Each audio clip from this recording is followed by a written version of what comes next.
ఆంధ్రప్రదేశ్ పక్క రాష్ట్రం తమిళనాడు అసెంబ్లీ ఎన్నికల ఫలితాలు అధికార టీడీపీపై కూడా ప్రభావం చూపిస్తాయా? టీడీపీ జాతీయ వర్కింగ్ ప్రెసిడెంట్ మంత్రి నారా లోకేష్కు పదోన్నతి కల్పించే విషయంలో ముఖ్యమంత్రి చంద్రబాబు నాయుడు ఆచితూచి అడుగులు వేయాల్సి ఉంటుందా? ఇప్పుడు ఆంధ్రప్రదేశ్ రాజకీయాల్లో హాట్ టాపిక్గా మారిన అంశాలు. దీనికి బలమైన కారణాలు ఉన్నాయని చెప్పాలి. తమిళనాడులో డీఎంకే తరపున స్టాలిన్ ముఖ్యమంత్రిగా ఉంటే ఆయన తనయుడు ఉదయనిధి ఉప ముఖ్యమంత్రిగా పలు కీలక శాఖలు నిర్వహించారు.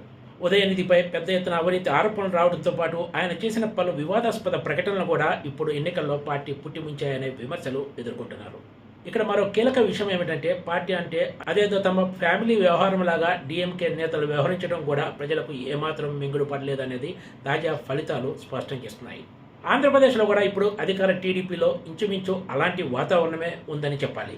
నారా లోకేష్ ఉప ముఖ్యమంత్రి కాకపోయినా కూడా ప్రస్తుతం ఆంధ్రప్రదేశ్లో ఆయన యాక్టింగ్ సీఎంగా వ్యవహరిస్తున్నారనే అభిప్రాయం టీడీపీ నాయకుల్లోనే ఉంది.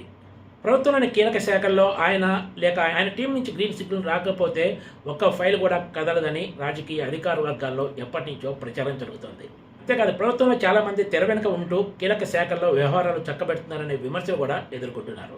ఇక్కడ మరో కీలక విషయం ఏమిటంటే, గత వైసీపీ ప్రభుత్వంలో స్కామ్ చేసిన వాళ్ళతో కూడా ప్రభుత్వంలోని పెద్దలు కొంతమంది సెటిల్మెంట్లు చేసుకున్నారనే విమర్శలు పార్టీ నాయకులు కేడర్కు ఏమాత్రం రుచించటం లేదు. వైజాగ్ ల్యాండ్ స్కామ్తో పాటు పలు విషయాల్లో తెర వెనుక జరిగిన లావాదేవీలే వాళ్ళపై ఎలాంటి యాక్షన్స్ లేకుండా చేయడానికి ప్రధాన కారణమైన చర్చ పార్టీ నేతల్లో ఉంది. ఇటీవలే నారా లోకేష్కు పార్టీ పరంగా పదోన్నతి కల్పించారు. జాతీయ వర్కింగ్ ప్రెసిడెంట్గా నియమించిన సంగతి తెలిసిందే. ఎన్నికలకు కనీసం 2 ఏళ్ల ముందు నారా లోకేష్ను ముఖ్యమంత్రి చేస్తారనే ప్రచారం టీడీపీ వర్గాల్లో ఎప్పటి నుంచో బలంగా ఉంది. ఈ విషయంలో ముఖ్యమంత్రి చంద్రబాబు నాయుడుపై ఫ్యామిలీ నుంచి పెద్ద ఎత్తున ఒత్తిడి ఉన్నట్లు పార్టీ వర్గాలు చెబుతున్నాయి. తమిళనాడు అసెంబ్లీ ఎన్నికల ఫలితాల తర్వాత ఈ విషయంలో ముఖ్యమంత్రి చంద్రబాబు నాయుడు ఆచితూచి అడుగులు వేస్తారా, లేక ఏమైతే అదైందని తాము అనుకున్న విధంగానే ముందుకు సాగుతారా లేదా అన్నది రాబోయే రోజుల్లో కానీ తేలదు. ఐటీ విద్యాశాఖల మంత్రి నారా లోకేష్ ముఖ్యంగా వైజాగ్ లాంటి ప్రాంతంలో భూముల కేటాయింపు విషయంలో వ్యవహరిస్తున్న తీరు తీవ్ర విమర్శలకు కారణమవుతుంది. అంతేకాకుండా ఆయన బహిరంగంగా పదే ఉద్యోగాలు కల్పిస్తే చాలు, తాము ఎకరాలకు ఎకరాలు 99 పైసలకే ఇస్తామని, ఇది తమ ప్రభుత్వ విధానం అంటూ కూడా చెప్పుకొస్తున్నారు. ఇది ఖచ్చితంగా రాబోయే రోజుల్లో ప్రభుత్వంపై ప్రతికూల ప్రభావం చూపించడం ఖాయమనే చర్చ టీడీపీ నాయకుల్లో కూడా ఉంది. ఉద్యోగాల పేరు చెప్పి 100 కోట్ల రూపాయలు విలువ చేసే భూములు దక్కించుకున్న కంపెనీలు ఆ తర్వాత కల్పించిన ఉద్యోగాలు ఎన్ని అనే విషయాన్ని చెక్ చేసే మెకానిజం అసలు ఏ రాష్ట్ర ప్రభుత్వంలో లేదని చెప్పొచ్చు.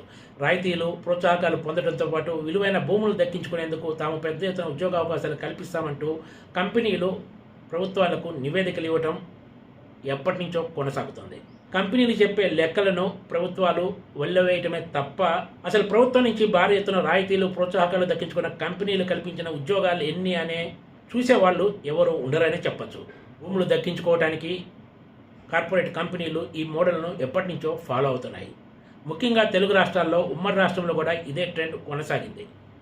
Please subscribe TGTV.